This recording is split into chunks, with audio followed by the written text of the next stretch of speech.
Hello students, welcome to back my YouTube channel mister Dev Singh study point. आज हम चर्चा करेंगे फ्यूचर इंडेफिनिट टेंस की पैसिव वॉइस कैसे बनाते हैं। तो फ्यूचर इंडेफिनिट टेंस की पैसिव वॉइस बनाना बहुत आसान है, क्योंकि इसमें हेल्पिंग वर्ब एक्टिव वॉइस में भी वही रहती है और पैसिव वॉइस में भी वही रहती है। बस इसमें एक्स्ट्रा क्या होता है कि विल और सेल के बाद में बी लगाना पड़ता है। और वर्ब की थर्ड फॉर्म तो कोई भी टेंस की हम पैसिव वॉइस बनाएंगे उसमें वर्ब की थर्ड फॉर्म आनी ही आनी है। इसमें बस क्या आ जाएगा, ऑब्जेक्ट तो शुरू में आएगा ही आएगा, फिर ऑब्जेक्ट के अकॉर्डिंग विल आना है या सेल आना है, उसके बाद में बी लगेगा, बाकी हमारा सेम रहेगा। एक एग्जांपल से हम देखते हैं।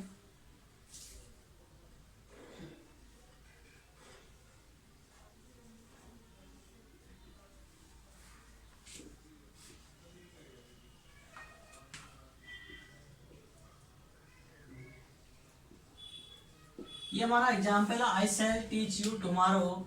अब हमको इसकी पैसिव वॉइस बनानी है। पैसिव वॉइस बनाने के लिए वही है, सब्जेक्ट ऑब्जेक्ट, ये हमारी वर्ब। जब हम पैसिव वॉइस बनाएंगे तो हमारा ऑब्जेक्ट है, इसको हम शुरू में लिखेंगे, यू आ गया यहाँ पर। अब देखिए फर्क क्या है, यहाँ पर आई के साथ सेल आया है, और जब हमारा ये ऑब्जेक्ट हमारा ये शुरू में हम यहाँ पर यू ले आए तो यू के साथ में हमारा क्या आएगा, विल आ जाएगा, क्योंकि शेल केवल आई और वी के साथ में लगता है, तो ये हमारा यू है, यू के साथ विल आ गया। और फिर हमने बताया था अभी कि इसके बाद में बी लगेगा, तो यू विल बी। फिर वर्ब की थर्ड फॉर्म आ रही है, वर्ब हमारी यहाँ पर टीच है, टीच की वर्ब थर्ड फॉर्म आ जाएगी यू विल बी टॉट। फिर बाई आ जाएगा, और उसके बाद में हमारा फिर सब्जेक्ट आई को हम इधर लाएंगे तो ये मी हो जाएगा, और टुमारो एज इट इज लिखा जाएगा। ये हमारी एक एग्जांपल हुआ। एक एग्जांपल और देखते हैं हम।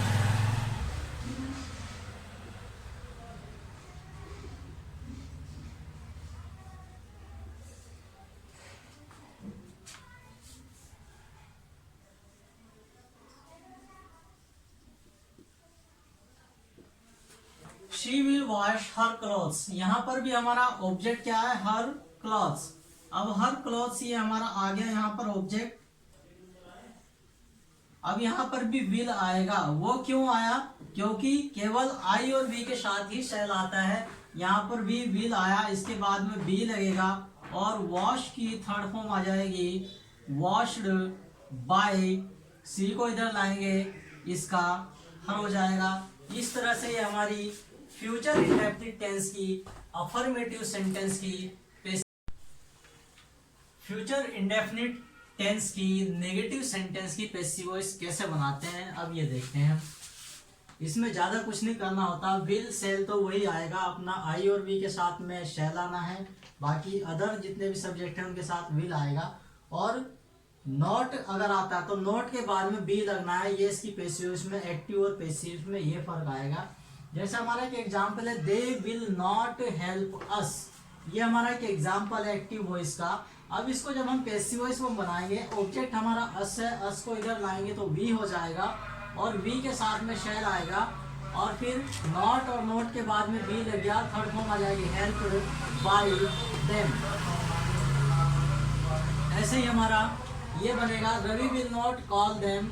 ये देम को इधर लाएंगे, दे के साथ विल आ गया, not be called by Ravi. ये हमारा फ्यूचर इंडेफिनिट टेंस की इंट्रोगेटिव वाक्यों की हम पैसिव वॉइस कैसे बनाएंगे, ये एग्जाम्पल के थ्रू हम देखते हैं।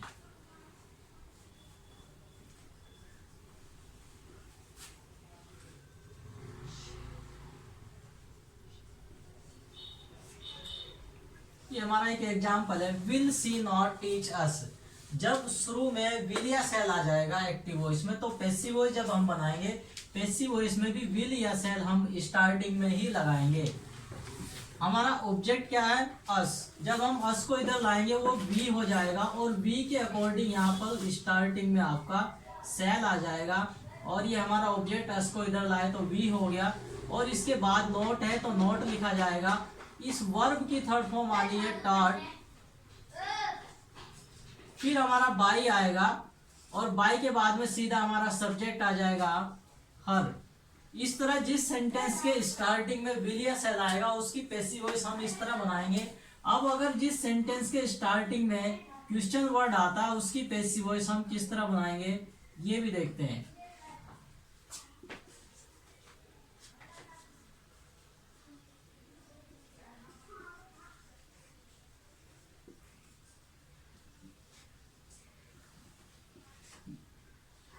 Why will he not play the match?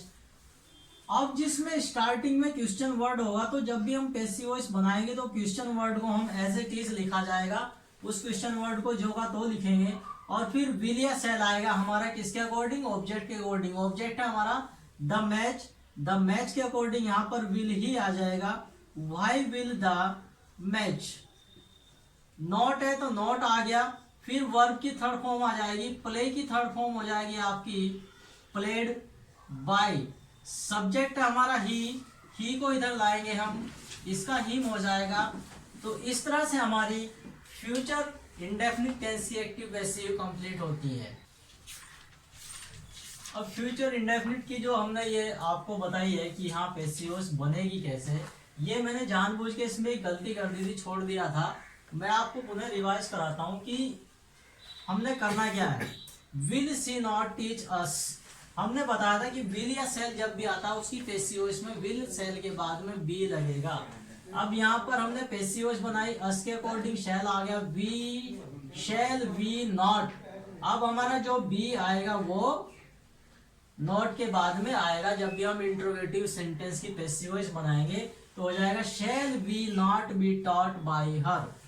ऐसे ही सेंटेंस में होगा why will he not play the match. अब ये अगर मैंने लिखा है तो इस लिखा ये एज इट इज लग रहा है, लग नहीं रहा कि यहाँ पैसिव वॉइस है। लब कैसे रहा कि बस केवल इसमें वर्ब की थर्ड फॉर्म आ गई, जबकि रूल क्या कहता है कि इसके बाद में बी भी लगेगा।